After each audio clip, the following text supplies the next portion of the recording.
Richards from SaunaSpace. Welcome to Health Hacker Life. How's it going, man? Good, TJ. How you doing? Thanks for having me. Yeah. I'm doing well. Good to see you, friend. It's been a while. Excited to finally have you on my podcast. I've relaunched now, and I know we've been good friends. I've been a big fan of what you're up to and creating in this world, and excited to unpack it today. So we go way back, TJ. I remember you invited me to that. You used to be with that chiropractic health company. Yeah, it was physical therapy marketing. That I think that's where I met you first, or maybe at a show even before that. Yeah, it was in the biohacking space first, probably like, maybe Bulletproof or something. And then, I fell in love with your sauna, of course, which we're going to dive into today. And yeah, man. So if you want to go ahead and introduce yourself, tell our listeners a little bit about who you are and the work you do in the world. Yeah, I'm Brian Richards. I'm the founder of SaunaSpace. I'm also the CEO of it. I still run it. I founded it 10 years ago now, originally as a solution for my own health problems. First, built my own concept, electric incandescent light bath sauna, as a solution for my own personal health problems. But I quickly had an aha moment and realized that this was a very transformative product for all people's health and for people around me, even more so than me. And so that was all 10 years ago. My parents are both doctors. So I grew up with a very conventional medical background. Interestingly, though, both of them were not conventional. So my father was a radiologist, which is a very diagnostic, very standard medical care, conventional way of doing things.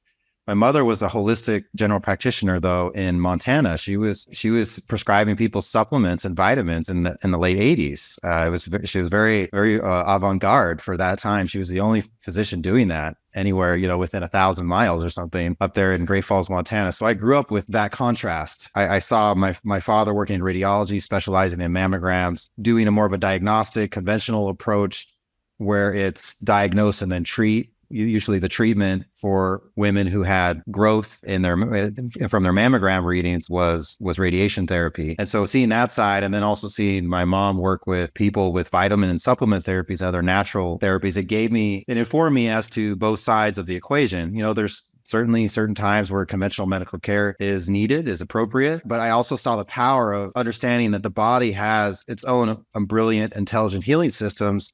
And if we are informed by those and we support those, we can achieve just as good, maybe greater results in an approach that's lower risk. That was my background. And when I was at the end of my college career, I had kind of these weird symptoms related to adrenal fatigue. I eventually figured out. So I had acne, insomnia, couldn't fall asleep. I was just kind of drained and lethargic and low energy. And yet, if you met me on the street, TJ, you'd be like, what's your problem? You look fine. But I didn't really feel that fine inside. And for example, with the acne, I got prescribed or recommended to take this drug called Accutane, which is kind of a pretty toxic, problematic pharmaceutical drug that's for acne treatment. And that really bothered me. The whole concept bothered me. And that was where I was like, no, I'm just not doing it that way. I want to address these root causes. I want to correct what's inside of me. I know my body, the human body can heal anything if it's given the right support and the right tools. So what is that? How does that look like? So dissatisfied with that approach of symptom removal and pharmaceutical drugs, I went online and I looked for a solution. And that's where I kept coming up against sauna in the research and also in the ancestral wisdom. Everyone was doing sauna across the world for thousands of years. Right. There's something going on there, right? But this idea that, hey, the body needs to be pure, it needs to be purified. If we have a lot of poisons, then the things don't work so well. And that applies to our vehicles and everything else. We have to maintain things. So I love this concept. It was supported in the literature, using sauna for treatment of almost anything you can think of. And then at the end of that research, I found this guy, Dr. John Harvey Kellogg, who's the brother of the guy who invented Kellogg's cornflakes. And Dr. Kellogg had a sanitarium. So he had a clinic in Michigan, in Battle Creek, like at the end of the 1800s. So right after incandescent light bulbs are invented in 1887, he sees these light bulbs and he says, let's make a sauna out of this. There's something special about this light. This is prior to any understanding of mitochondria or any microscopic cellular understanding, really. He said there's something special about this light, and it seems to be a better way to heat the body than a regular Turkish sauna or a Finnish sauna. So he builds what he called the electric incandescent light bath, and he proceeds to treat 50,000 patients, people with chronic illness, over 200,000 logged sauna sessions. This is about 120 years ago. And he documents all this in a book called Light Therapeutics, published in 1910. So you can look at this book online and you can see how he developed specific protocols, but he was treating successfully a very wide array of diseases from cardiovascular to autoimmune to nervous system to neuropsychiatric brain problems to gastrointestinal problems. People were coming with all sorts of types of ailments, and all of them were responding very positively to this, using this electric light therapy in the context of a sauna. So the light and the heat therapy together. And also keep in mind, TJ, this is very interesting that you see a book called Light Therapeutics in 1910, because light therapy seems to be more of a modern understanding, but in fact, it was well understood 120 years ago. There were a group of contemporaries at that time, like Arthur Dinshaw, Dr. Gaudiali, Babbage, and there's a couple other guys. This is all at the same time as Nikola Tesla, where they were using incandescent light to heal ailments. Like Gaudiali's therapy was called chromotherapy, and you can read that book. And all these folks were dabbling and using very effectively electric light bulbs to heal disease by understanding that certain types of light heal certain things. And now we know in terms of modern light therapy that most powerful, most relevant light therapy is this near infrared light therapy that it's right next to red in the spectrum. And we'll go into that. But anyway, all of this was going on. And then this concept got lost. Nobody knew nowadays, what is this electric light bath? So I found a modern doctor's rendition of this, and I built my own. By golly, I used it 2 times and my insomnia was gone. And then I continued to use it. And 6 months later, I was looking back and saying, whoa, like a big whoa. I didn't even know I had brain fog, but it was gone. And all my other symptoms, my skin, my energy levels, and other things too, like I had a certain irascibility that I noticed that had gone away. I had a lot more patience and focus and ability to work, on specific tasks for longer periods of time, and just more positivity in my relationships, just the qualitative improvements. So that's my story. Is it all improved for me? And I was like, whoa, where's this sauna technology on the market? That was 10 years ago, didn't exist. So I brought it to market, the world's first electric sauna, actually. And that's the SaunaSpace product. And so the world's first electric sauna. Yeah. The first sauna powered by electricity is the electric light bulb sauna. It predates the hot rocks coil saunas. It predates far infrared emitter saunas and all these other types of saunas that are powered with different technologies. Yeah. Wow. So you really went down the rabbit hole for your own personal healing goal, right? That was your intention, was like, hey, I got these things going on. All these doctors are telling me just take this, take that. I don't believe that BS. Like, I want to get to the root cause, like you said. And so you stumbled on, I've never heard about that, the 1910 electric light bath. Really interesting. So tell us, what did your kind of makeshift sauna, the OG SaunaSpace, if you will, the first one ever built, was in your own place. Like, tell us about that. What did it look like? Yeah, the first one I built for myself, it was very bricolage. So it had 3 heat lamps, standard heat lamps, 250 watt heat lamps on a board that I wired together that was in a frame made of PVC plastic, actually, which probably wasn't ideal. And I used painter's cloths from Home Depot that were probably 50% polyester plastic, and clipped them together and made a little hut. And I sat inside, and using the incandescent light makes you sweat a lot faster.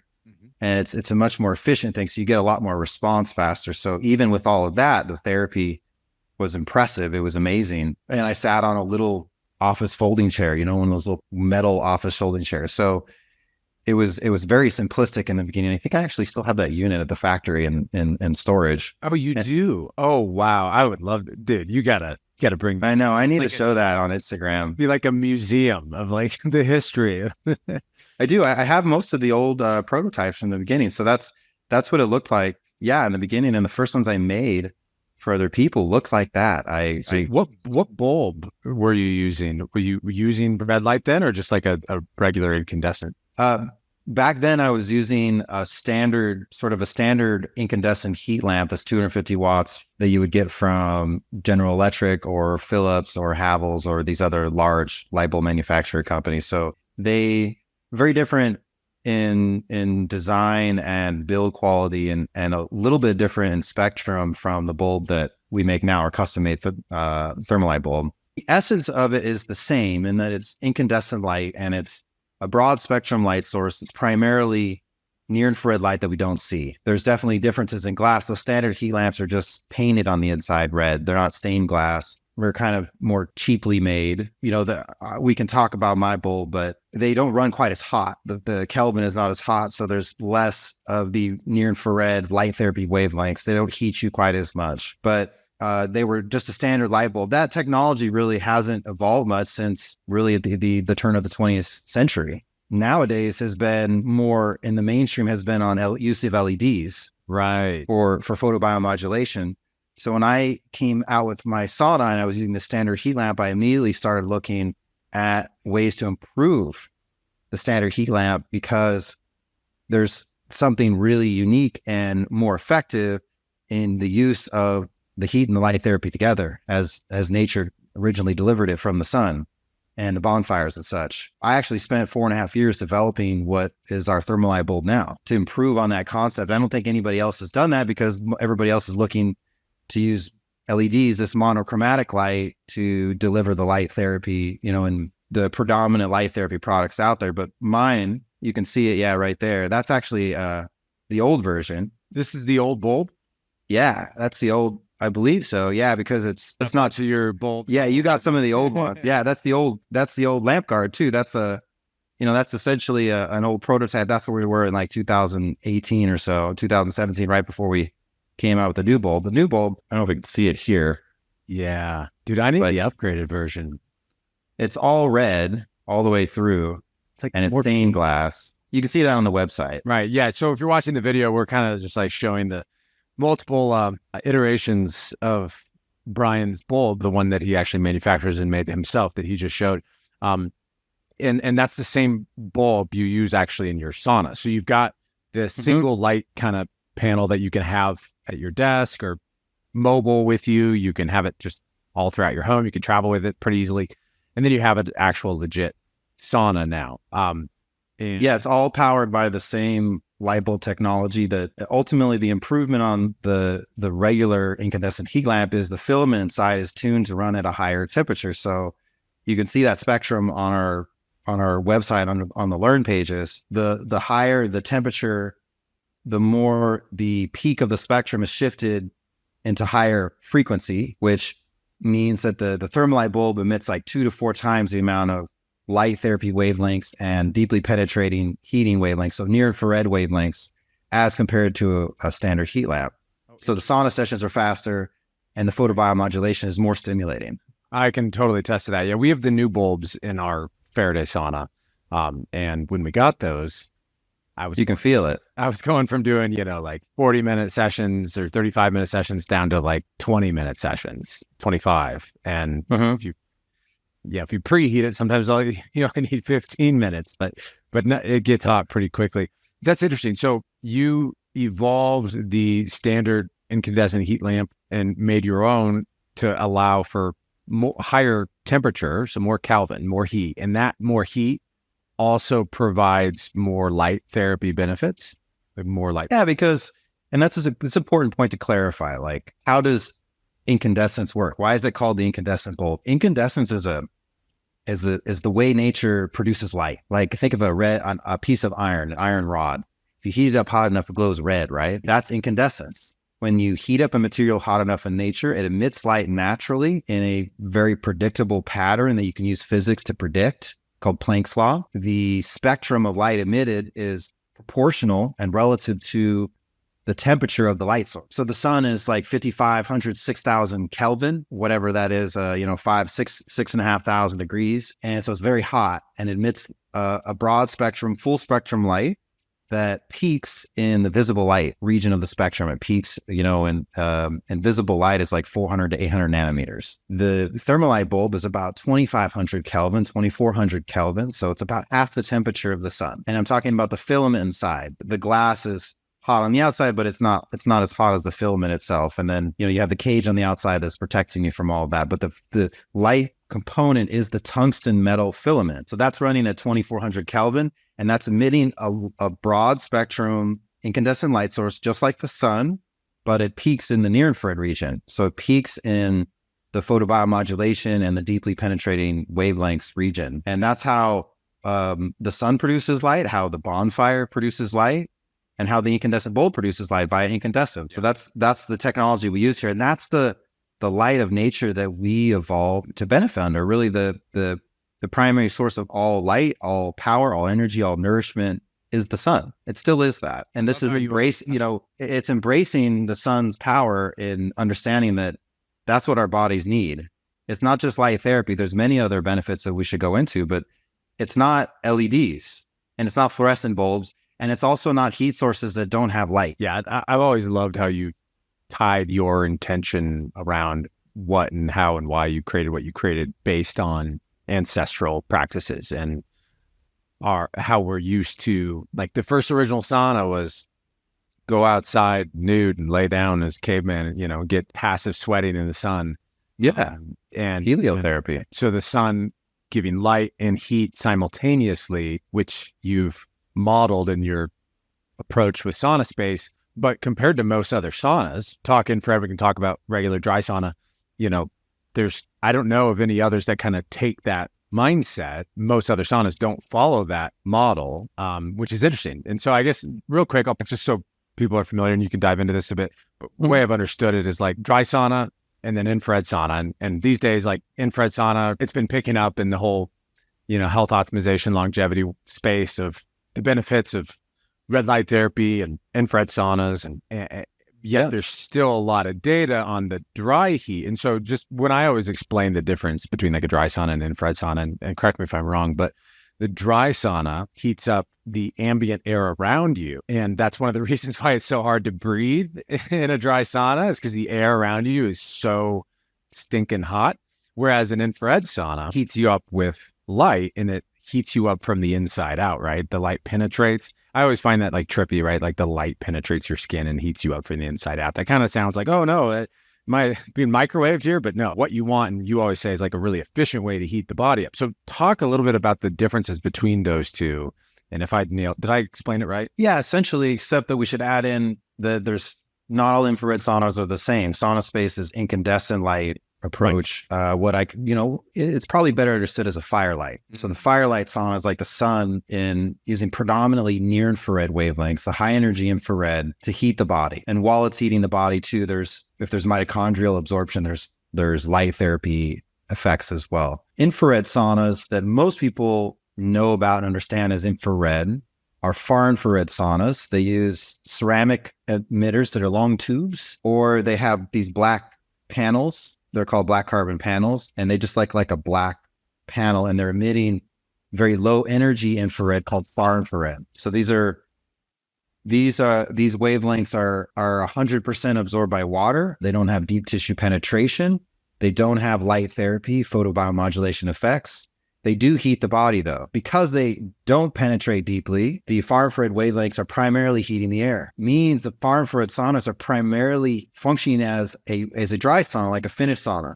Both of these technologies are heating the air and then heating you up sort of conductively by having that really hot air surround you and heat you from the outside in. When you look at this way the sun heats you, the way SaunaSpace heats you, we're using a different band of infrared called near infrared, the high energy infrared.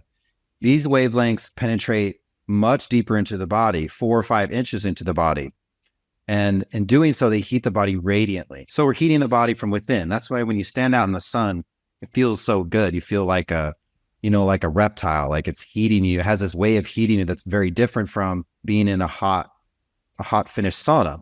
The air is hot and the air is heating you up. Outside in the sun and in the SaunaSpace sauna, it's the light itself that heats you up. The SaunaSpace sauna, though it's an infrared sauna, it's probably better to call it like a firelight sauna, because the infrared we're using is the near infrared that's, again, more akin to the sun. When we look at the sun spectrum, we see this bright, visible light. It's very bright.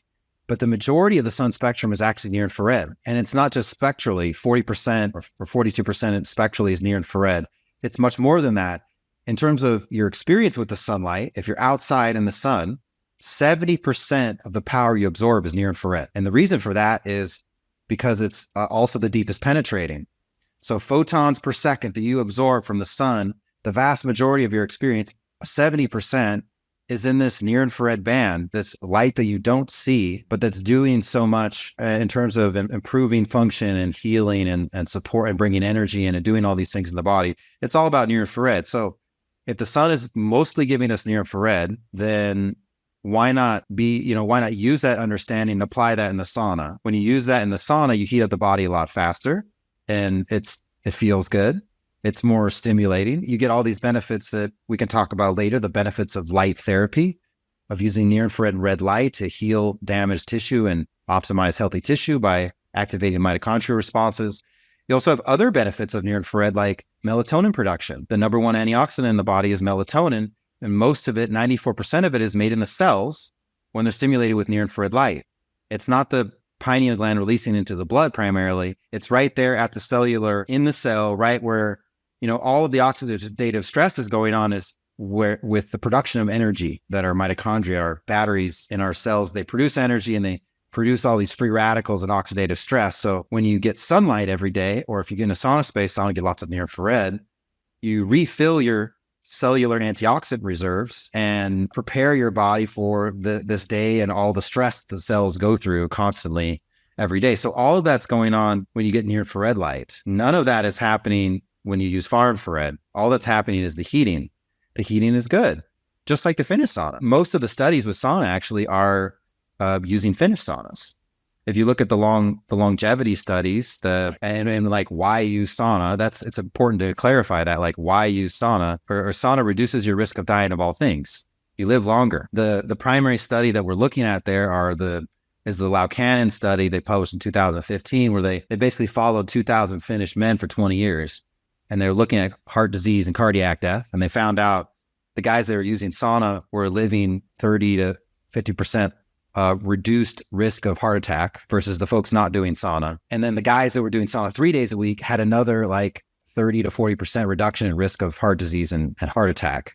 So the more you do the sauna, the more your risk of dying of all things is reduced. And then they followed these guys and they're like 6 years. And in 2021, they published an update where they were looking at dementia outcomes. And they found the same results. The more you do sauna, the more your risk of developing dementia is reduced. And so we look at those, and those were long-term, large cohort studies, a pretty irrefutable supporting data there. And those are using regular finished saunas. So then the question's like, okay, well, are these other saunas effective?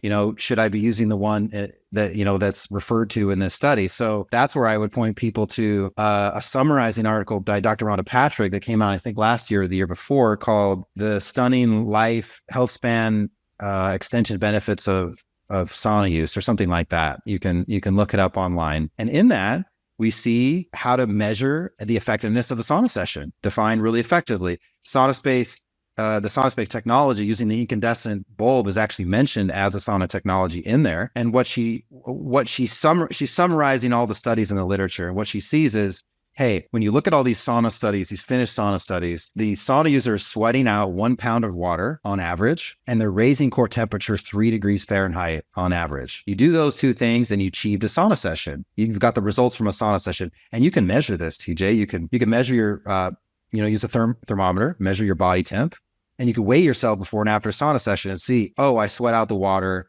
and I raise the core temperature. And if you do that, you can declare, yes, I've had an effective sauna session. You do that 3 times a week, and you're on track to purportedly getting what we're seeing with long-term sauna use. And then ultimately the question becomes, well, how do I do that? You could do that in a hot tub too. You could do that in a really hot bath, or a finished sauna, or a steam sauna, or a far infrared sauna, or a SaunaSpace sauna, or even in the sun. If you're spending enough time in the sauna to get that sweat and get that temp increase, you're having an effective sauna session. The rest of the discussion then becomes like, well, what's the most effective? What's the quickest? And using infrared light, using the SaunaSpace as the sauna session where you raise core temp and you sweat out a pound of water in like 20 minutes, 30 minutes. And then beyond that, there's other benefits again with light therapy, where it just seems like it makes sense. If I don't have any time to spend on my health, and I'm very limited with my quality time, particularly for my personal care, I want to get it done as fast as I can.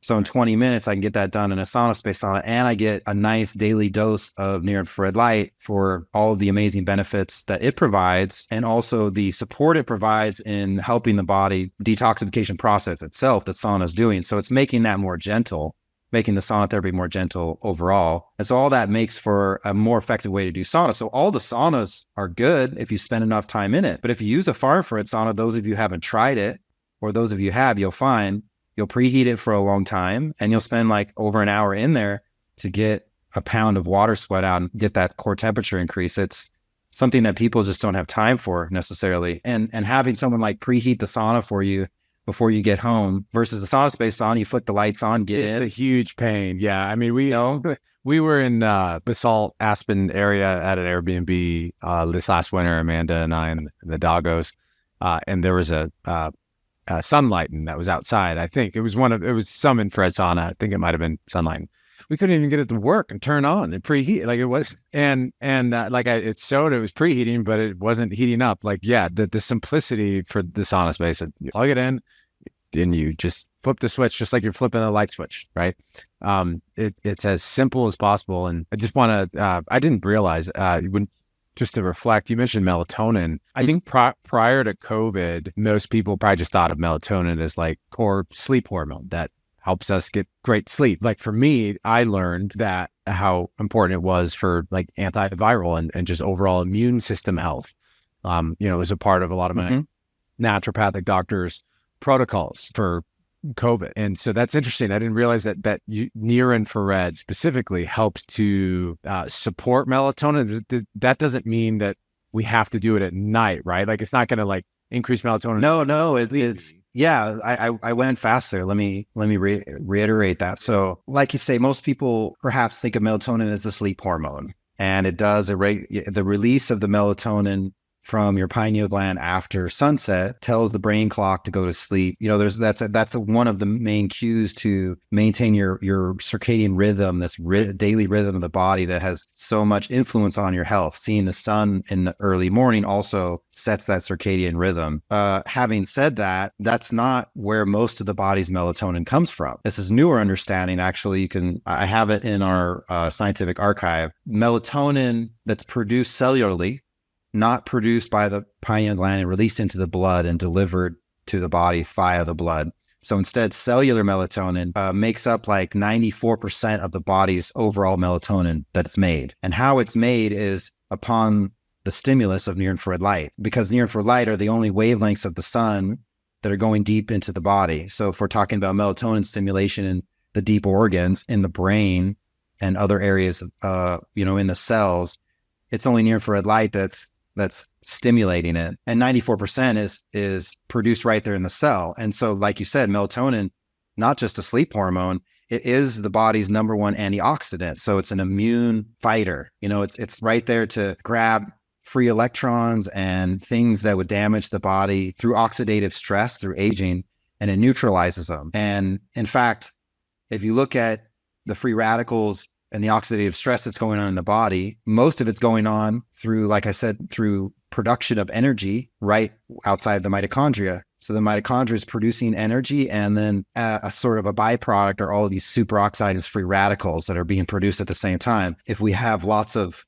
near-infrared light in the morning and in the day, we have that melatonin produced right there and ready to grab those free radicals and have an antioxidative effect right there where it's needed every day. So that's why I said, hey, when you're out in the sun or you're with the SaunaSpace sauna, you're more than just doing light therapy, you're also filling up your daily antioxidant reserves, and you need that every day. So that's a part of why, frequent sauna use is great, but even just as important is daily exposure to natural light. The sun is the best for sure. And people say, well, what about the ultraviolet? What about the damaging wavelengths? That's a very small amount of the sun's spectrum.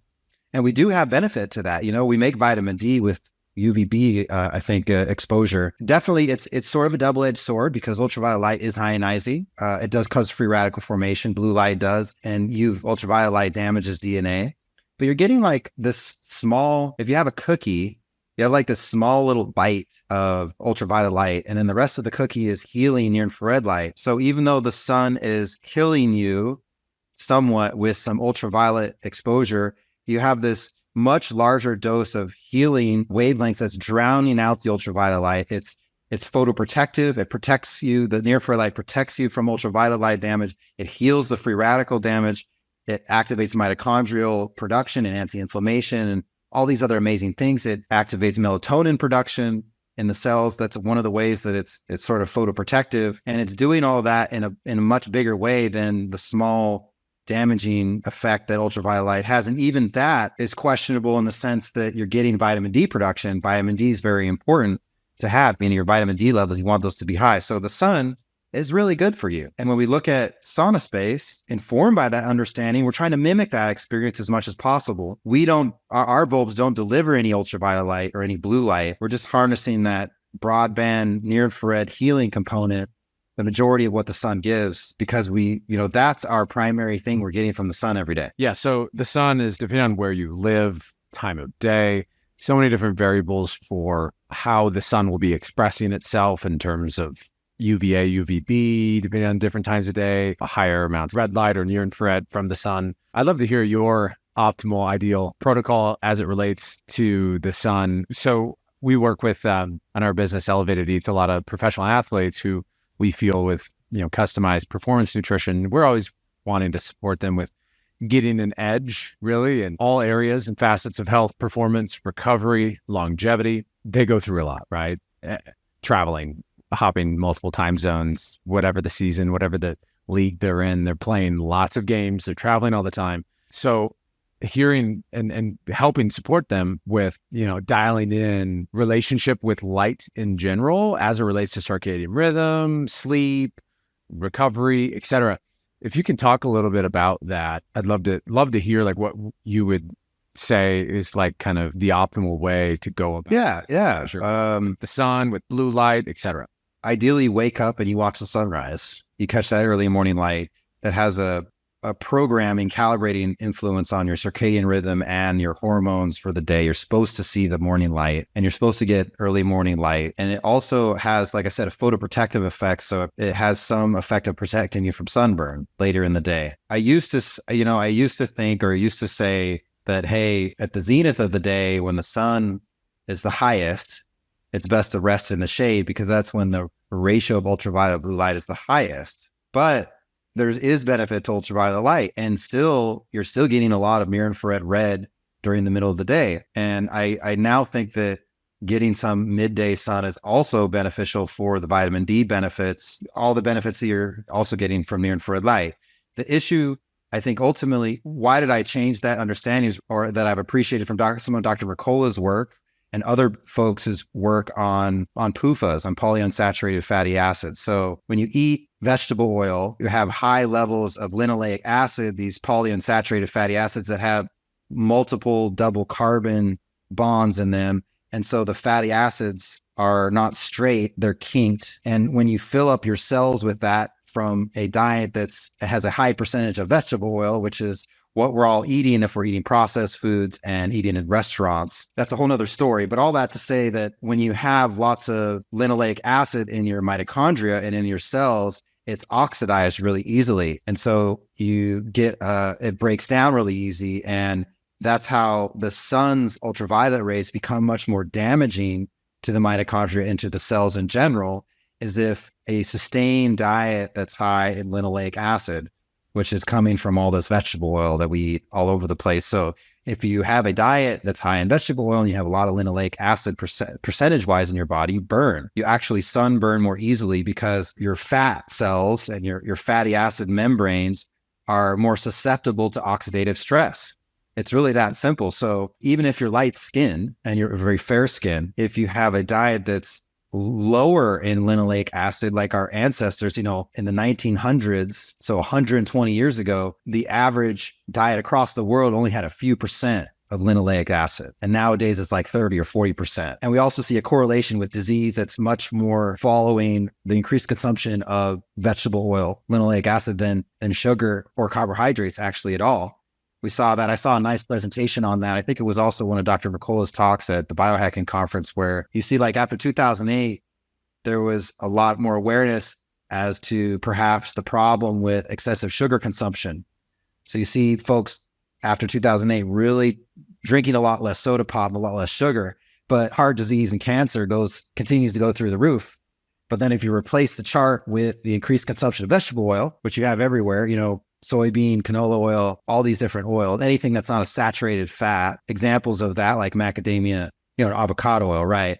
Besides those, everything is pretty high linoleic acid, and you see the correlation of disease much more easily explained with the increased consumption of vegetable oil. And here's one of the really interesting tie-ins to that is that the sun with ultraviolet light causes oxidative stress because it's an ionizing radiation, that small amount of ultraviolet. So the more vegetable oil you have packed in your mitochondria in your cells, the more susceptible you are to damage from the sun. The proper relationship with sunlight related and dependent somewhat on your diet. And the food you eat. And the food you eat. Yeah. The food you eat, like you sunburn more easily if you eat processed food. Puts all this oil in your body that's easily oxidized.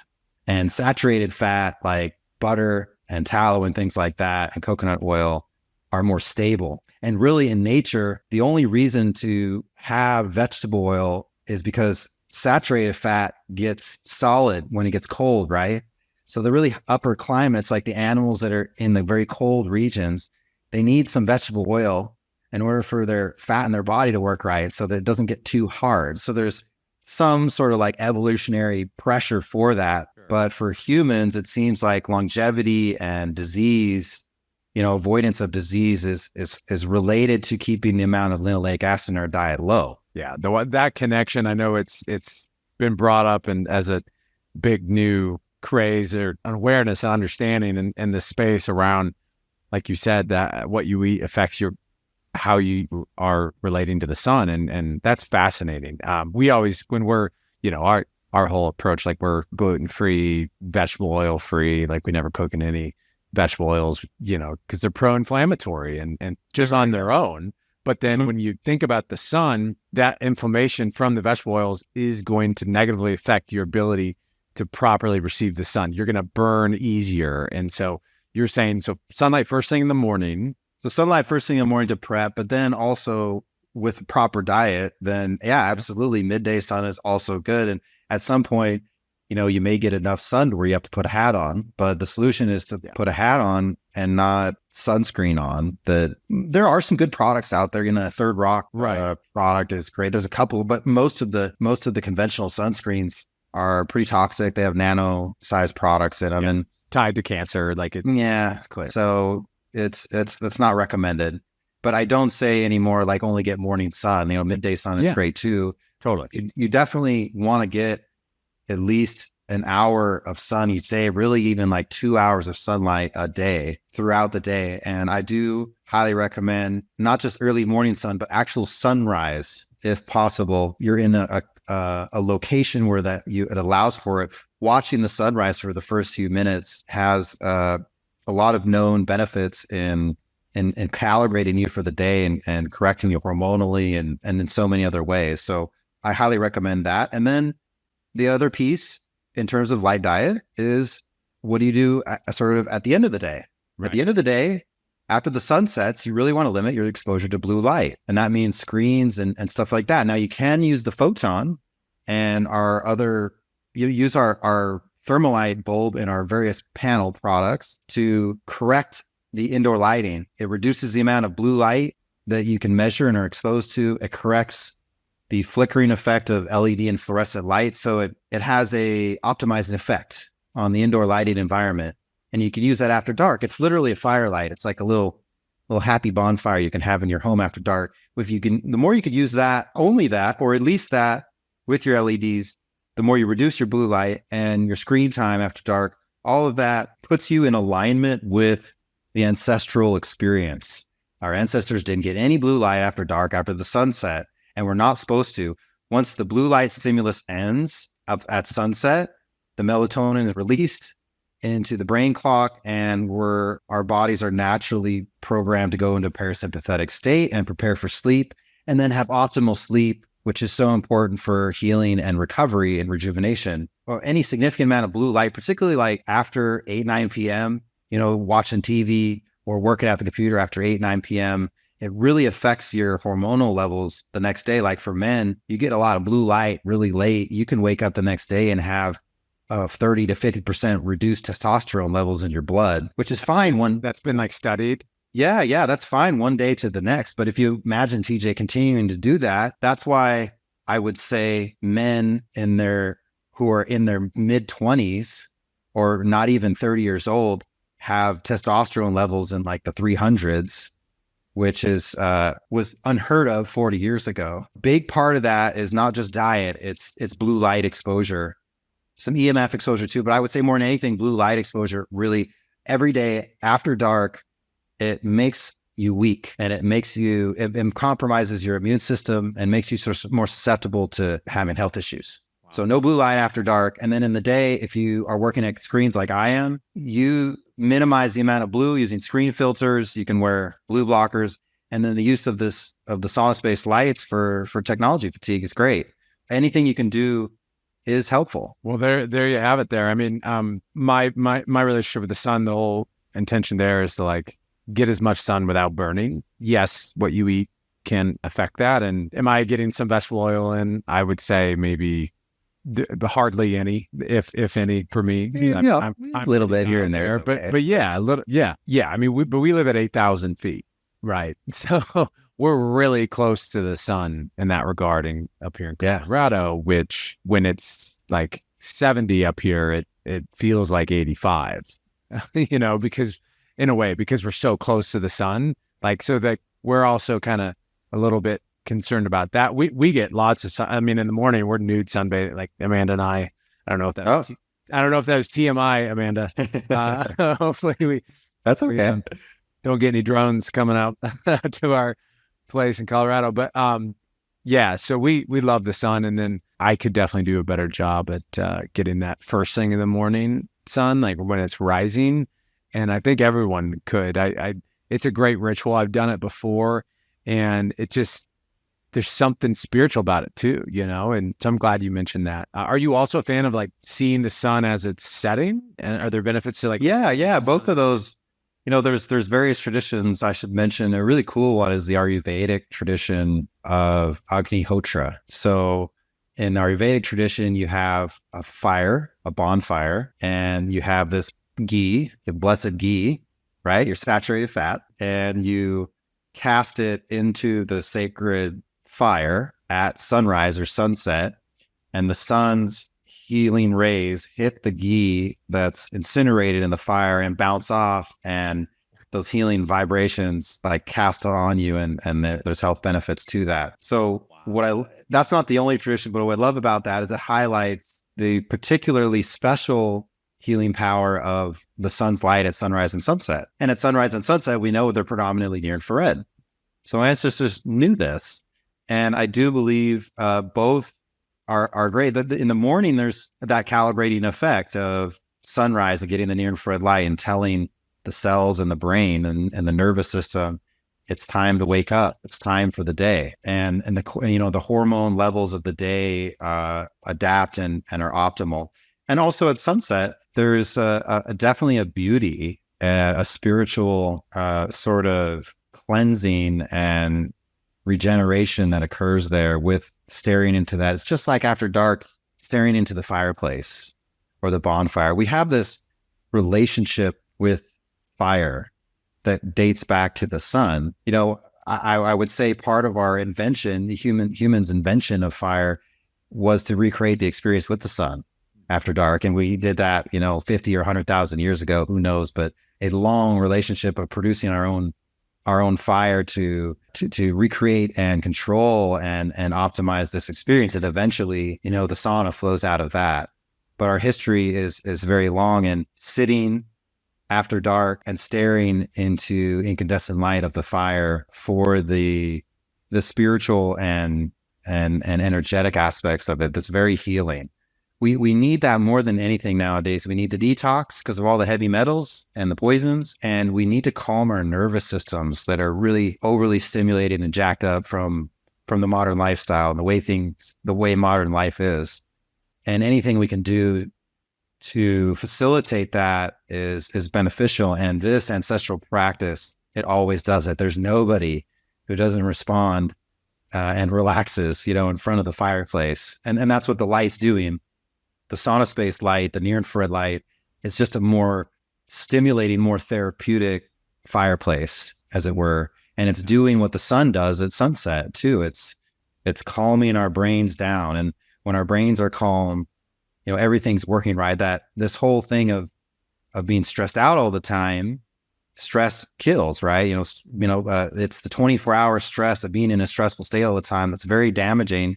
We're not supposed to be running on all cylinders all the time. Our ancestors were stressed out a very small portion of the day when they actually had an environmental threat, Otherwise, they went and they were looking for food and they were running a lot, maybe trying to acquire food, but then they would chill and lay around and relax, kind of like the lions do for days.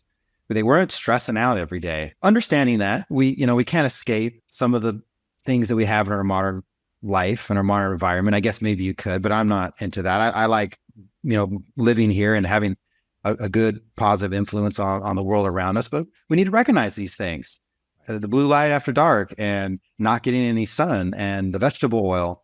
These are simple understandings that we don't have to compromise. We don't have to not enjoy or benefit any of the comforts of modern technology. But if we understand this, we can thrive in this modern environment and not be overwhelmed by it. So I think it's very positive. Some people get negative. They're like, oh, the 5G, the EMFs, everything's poisonous. Yes, but the human body is so powerful and so resilient, and it can heal anything if we just give it what it needs. And what it needs is really simple. So let's talk about how you have designed the ultimate healing sanctuary in one of your Faraday saunas, going over, if you can, a few of the core features that really make it unique. I know there's a lot of them. It's just wild the lengths that you've taken to dial things in and ultimately create the best environment to allow for that healing and relaxation for the stress response, right? From fight or flight to rest and digest, the sympathetic to the parasympathetic. And you've designed, I really feel like, the best relaxation healing sanctuary there is on the planet. So tell us about how it's designed, how it's built, how it's unique. Yeah. So first of all, it's a sauna, and it's powered by these thermalight bulbs, this incandescent light. So it feels like sitting in front of the fireplace or the bonfire inside. It has this Zen vibe to it inside. And when you go inside, you're surrounded by all these handcrafted natural wood and organic cotton and organic bamboo components. So it's got a very natural, back to nature feeling inside. But it's not just visually what you see, and it's not just this amazing light that nourishes you. It's when you sit in there and you close your eyes, it almost feels like you're sitting in front of the sun, in terms of, it's not just the heat. It's a very nourishing, calming, near infrared light heat, right? It's more than that though, because of some of the technology features we put into it. So all man-made electricity and electrical devices come with EMF stress. So you have electric field, magnetic fields, and the man-made versions, due to the frequency they are and stuff, they can be damaging to the body. They basically cause stress to the nervous system, oxidative stress to the cells. So because we understand that, we want to make sure we benefit from the light, but we don't get any of this unnecessary exposure to man-made EMFs. So the light panel products are all electrically and magnetically shielded to prevent electric field and magnetic field from influencing the user inside the sauna.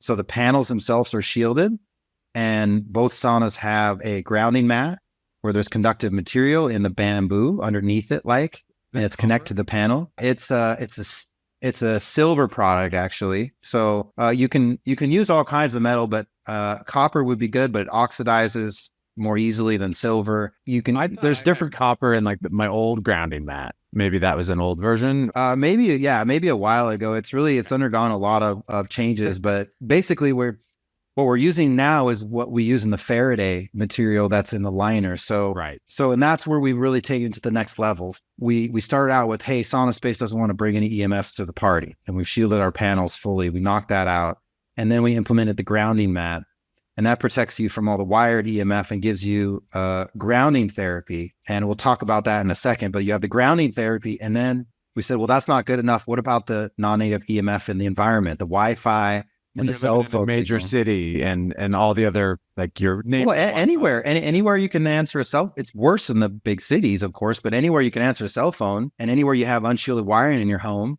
you have potential for electric fields to come in and limit to some degree this perfect therapy we're trying to create, this perfect relaxation and healing therapy. So we developed our Faraday sauna that uses a silver cotton, organic cotton blend to block out the high frequency radiation that's coming in from all the sides. So it surrounds the entire sauna and it's in the curtain. And with the grounding mat connecting everything together, it creates a Faraday cage. So it's a grounded Faraday cage that prevents all this man-made EMF in the air and in the wiring in the house from coming in the sauna space.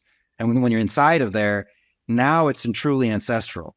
It's not just visually, and there's no Bluetooth track lighting and the near-infrared light from the bulbs. You got the vibe and you got the grounding, but you also have an experience that's pre-1891. You know, it's an experience you can't find anywhere where you're not under the exposure of some kind of wireless communication signal in the air, whether it's broadcast TV or cell phone or Wi-Fi or even radio. You know, that dates back to the 20s and 30s. And, you know, we've had that for so long, but our ancestors never had that. Today, we have a billion times more EMF than they had. So that's a key difference that we bring in stacking all this together: the light therapy, the heat therapy, the grounding therapy, the EMF protection, and the sensory deprivation that comes from that EMF protection. It really creates this super Zen space that you do all this healing in, and you can do meditation in. So there's products now where you can buy like these meditation pods, which is cool. You go inside and there's like LED lights and it plays music and stuff. But the challenge with that is you're still in this toxic electrosmog soup that you're sitting in, and you're trying to meditate, and there's some benefit to it. And I think it's very powerful, but ideally you wouldn't do your healing or your yoga or your meditation in a polluted space. Right. So in this Faraday sauna that we've created, you don't have any of that. And all that results in a 20-minute session where your sweating is really powerful, your nervous system relaxation, your light therapy benefits in all the cells of your body. And it's a perfect space in which to do some mindfulness practice. And whether it's concentration or meditation, you can bring a phone, put it on airplane mode, make sure the Bluetooth and Wi-Fi are actually off, and you can play whatever healing soundtrack you want or meditation recording and stack that in on top of everything else. And it's important, I wanted to say, like, why do grounding? You know, why do grounding? Grounding is really interesting. When you step outside and you put your feet on the actual ground and the soil, you immediately flood the whole body with electrons. And it basically recalibrates all of your cell membrane potentials and has all these antioxidative effects that happen really immediately. The electron transfer and the filling up of the body of it happens like almost instantly. I think I've showed you that demonstration at the shows where we can recreate the same thing when you're in the SaunaSpace on the grounding mat. You can measure your body voltage, and as soon as you go in there, it like boom goes to zero immediately. That's that benefit of grounding therapy. It's not just that we're doing an EMF detox and getting rid of this excess voltage in the body that shouldn't be there. We're also getting this infusion of electrons that has a healing effect. And that's well documented in the literature. It's called earthing or grounding. Right. So it's like, why not do all of this? And you do all of this in 20 minutes, 1 to 3 times a week. You take a shower afterwards and scrub off. You're achieving all of these amazing benefits. And probably the ones that we started out with are, I think, the most validating. Everybody says, well, I want to fix my problems. You know, I got this thing that I'm working on here. Well, the sauna and the light therapy have benefit to all problems. The sauna is helping you increase the years of your life in which you're healthy and making sure your brain works right so you don't get brain-related, dementia and other problems where your brain doesn't work. And the light therapy is used to heal damaged tissue and reoptimize and improve function of healthy tissue. So that's every cell of the body benefits from that. And when we understand that the body can heal anything, it has all these intelligent systems that are in the cells, the organs, they're everywhere. We give it these things that it needs, it's the most tremendous minute by minute benefit I think you could do for your personal care that's available. And there's just something about the experience when you're inside there. It feels completely different than any other sauna that I've been in. We've owned one now for probably 5 years, and we upgraded to the Faraday one with the silver lining that you're talking about, and noticed a big difference there. I too, to your point, will bring in my phone, airplane mode, and play some great relaxing music. I've also noted I can track some data. Like you mentioned Dr. Rhonda Patrick's paper about the body weight before and after to measure that, how to measure that, and then also the body temperature, which I know you and I worked on together in a past life with the health data tracking platform to help people actually see that visually. But in our world of wearables these days, right? Of course, not all wearable data is clinically, accurate 100% of the time. But I've noticed I will specifically see how if I don't do it too close to bed, like I'll do it like maybe in the evening, like and or the morning. But I notice HRV spikes for heart rate variability, for overall recovery. I notice improved deep sleep, and just overall less wakefulness while sleeping. And it's powerful. Do you track any data with like an Oura Ring yourself, or? I don't. I did for a period just to see some of the things that you're talking about, just to see it personally. But no, I more go by than anything else. I go by feeling. But Yes, I think the tracker technology is great to help you understand why you feel better when you use SaunaSpace sauna or you do something.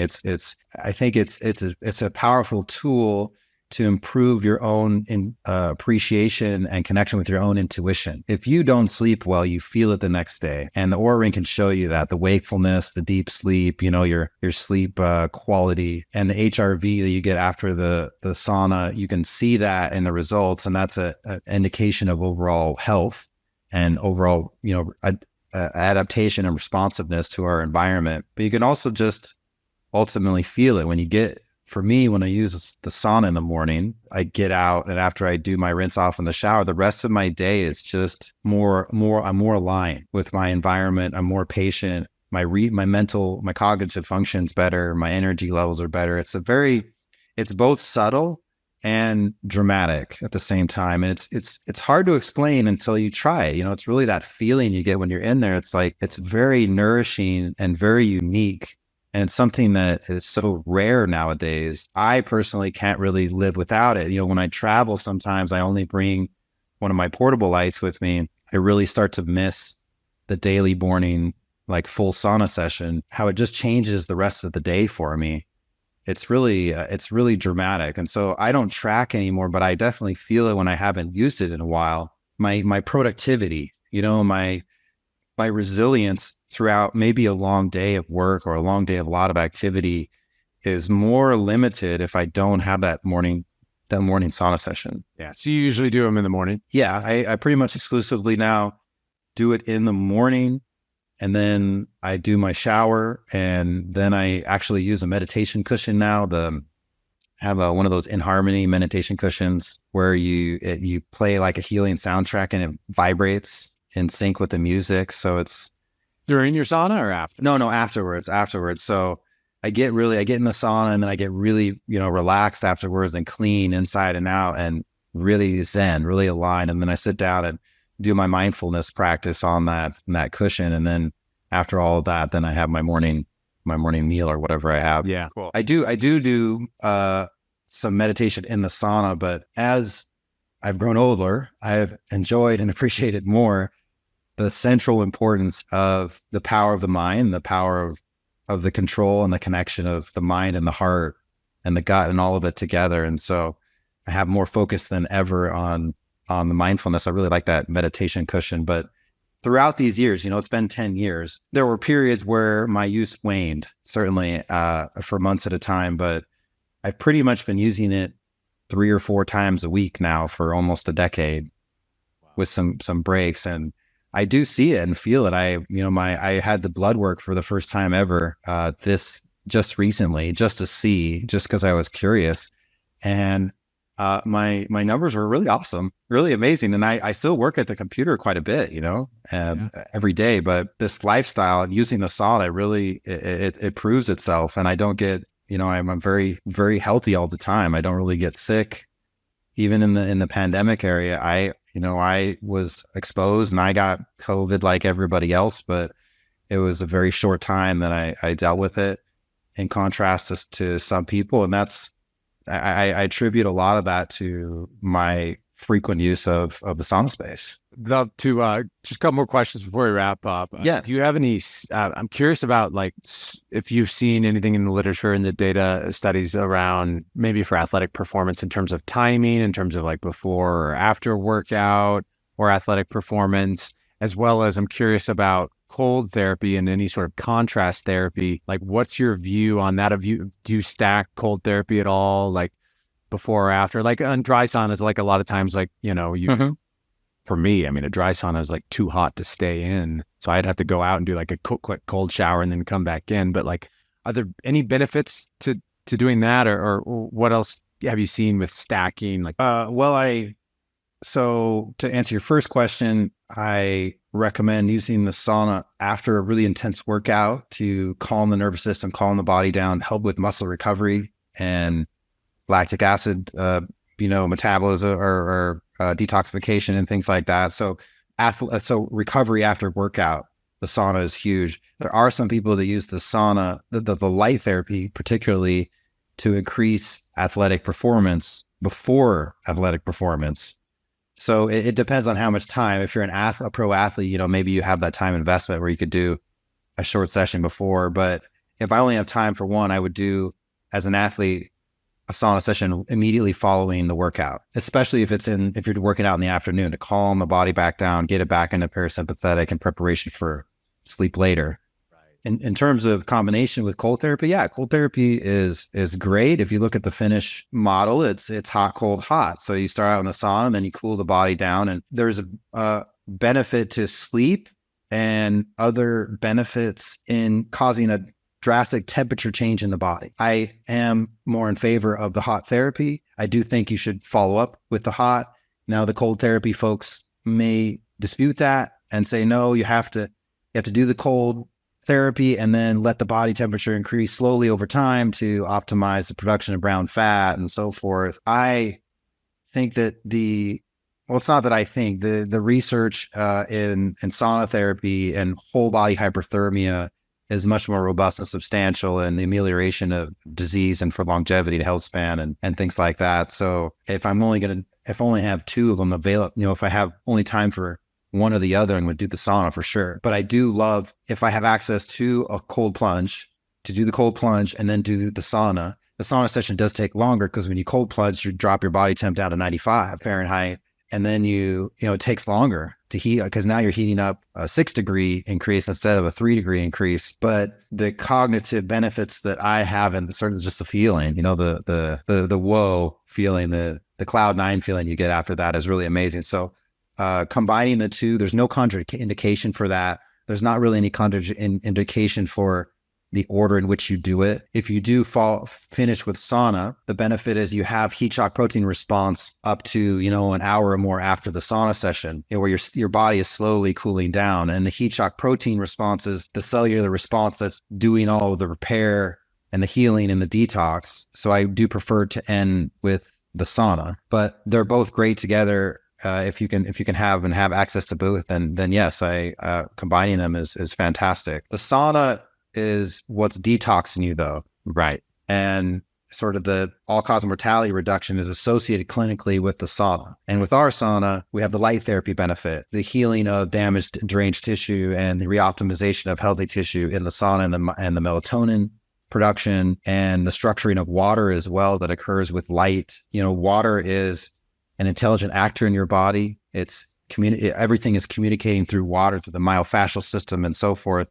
We want the water to be biologically optimized in the body, and that's what structured water is. Our ancestors used the most powerful way and easy way to structure water in the body is near-infrared light from the sun. So we're doing all of that in the sauna, and it makes for a more impactful way to do it, I think, than definitely than a regular sauna. What was your third question? Oh, well, it was, I threw in like stacking with other supplements like niacin. Oh yeah. So supplements, yeah, I will add. It's important to take a binder. So when we sauna, we detox. We detox heavy metals. Some of those are sweated out. That's how sauna is so powerful is we're unlocking toxins from the cells and getting them to be excreted by primarily by the skin. And it lets the liver and the kidneys and all those other elimination systems sort of take a break, take a recess. And we use the skin as this really powerful detoxifier, even of heavy metals. But some metals do recirculate. Some go into the gut. Some are eliminated in these other ways. So I highly recommend taking a binder after the sauna. I prefer natural binders like chlorella is a great one. There's more powerful binders out there like Quicksilver Scientific, Dr. Chris Shade's product. He has a great product called Push Catch. There's like charcoal and zeolite based binders out there. I prefer those over chelators, which are synthetic chemical binders. So They're a little just like activated charcoal on it. yeah, right after the sauna session, and then waiting to consume food or consume supplements because the charcoal will suck up everything. But doing that is again just helping the body with the elimination pathways and helping to support the detoxification naturally that the sauna is doing. And definitely the brushing of the skin in the shower afterwards, not just dry brushing in the sauna, but scrubbing the skin after the sauna session while you're rinsing off in the shower promotes lymphatic activation, which is again helping the body move the toxins and the elimination along out. I've been doing a little bit of that. Amanda's been nudging me along to do some dry body brushing, and that's you can do it with a brush. They have exfoliating gloves that you can use also in the shower. There's many different ways to do it, but all of that is just helping support and maximize the elimination, the detox. So that's what I recommend, just kind of in a general sauna session. I've been doing that actually for a while now, adding binders after the sauna session. I'm going to start doing that myself. What about niacin before? I mean, the flush, is that needed? You can do that. Like that's the L. Ron Hubbard protocol that was used on the 9/11 workers, where you take niacin for the sauna. The niacin gets the nitric oxide cycle going, which nitric oxide is an immune agent, and that's another immune system support kind of thing that has other benefits. But the near-infrared light already does that. That's what's cool. The niacin, you don't have to dose with niacin if you have near-infrared light. Near-infrared light's one of its primary effects on the mitochondria is the release of nitric oxide out of the cell. So we have the near-infrared light from the SaunaSpace lamp has like a built-in effect similar to what the niacin is doing. You don't really need it, I would say. Sweet. And lastly, if someone's got like their own dry sauna, is it possible to upgrade a dry sauna with the magic that you've built with your bulbs, with SaunaSpace bulbs? And have you ever done any of that sort of work before? If so, like what all goes into that? Yeah, it's as simple as buying one of our sauna panels and installing it in the existing sauna. So we make a really sexy enclosure that's got the grounding mat. It's all natural. It's really portable too. That really, it's a great solve for most people in their mobile lifestyles, or the simplicity of our portable enclosure. But some people do already have a sauna. They already have a big wooden cabinet, or they prefer that and they already have that. So you can buy our 3 or 4 bulb sauna panel. It's called the tungsten infrared sauna panel, and it can hang on the wall in the sauna in the cabinet, or it can be put on the bench, or you can buy one of our pedestals to set it on easily, in our stool if you want to get some of our accessories. But essentially you're just buying the SaunaSpace panel, the sauna panel, and upgrading that wood cabinet and making it into a SaunaSpace. It's as easy as putting it in there and plugging it in. Awesome. It comes with like a big long 15-foot power cord, and you just have to figure out how to plug it in. But all of our products come with a long trial period. That's why we sell it on its own and not just in our sauna. A lot of people already have that cabinet, want to keep it, and want to upgrade to a quicker, more effective sauna session with the light therapy and all the EMF shielding. And that's a great segue into eventually, getting actually the SaunaSpace enclosure later if you want to. So yeah, we offer that solution, and we have online support on our website. You can chat and call us. All of our operations are actually in the US, in Missouri. What? Yeah, I know. It's all handcrafted in Missouri. Our customer service staff and everybody's all in-house at our factory and our store in in a little town called Columbia, Missouri. So we're all stateside, and we provide basically a lifetime of customer success. So you can call us up anytime you want, even before the purchase, and get answers to all these types of questions. Great stuff, Brian. I really appreciate you being on today and sharing your wisdom and genius with the world, and all this data about how the body responds to light, the sun, to near infrared, and what you built with SaunaSpace. It's a magical tool that you obviously believe in. You offer a 100-day money-back guarantee, and I would be curious to see how small that return rate is after people get a chance to try out your amazing product. And cool. Any last words? Any last words you want to share with the audience? Just that the real magic of it is in the feeling. And so that's why we offer that trial, is because you have to feel the difference, especially if you already tried infrared saunas. You've never felt anything like this. It's truly a transformative, different experience in terms of a sauna. And we do go to a lot of shows. So if you get a chance to go, we have an events page, and we're constantly going to live in-person trade shows and conferences, so you can see us in person if you get a chance. But also, take advantage of our trial period. It's free shipping in the US and Canada as well. So the difference is in the feeling of it. When you do things for your health, for me, and I think this really applies, this is a human characteristic, is to want to feel good. We don't want to just do things because they're good for our health. We really want to feel it. And that's one of the beautiful things of the SaunaSpace experience is you feel immediately, wow, this is something that my body loves. It's nourishing. It feels good. It's not just another thing that I have to use for my health. It's very, very immediately feeling good. 100%. And, a lot of times when you do a regular dry sauna, I'll just feel like completely drained.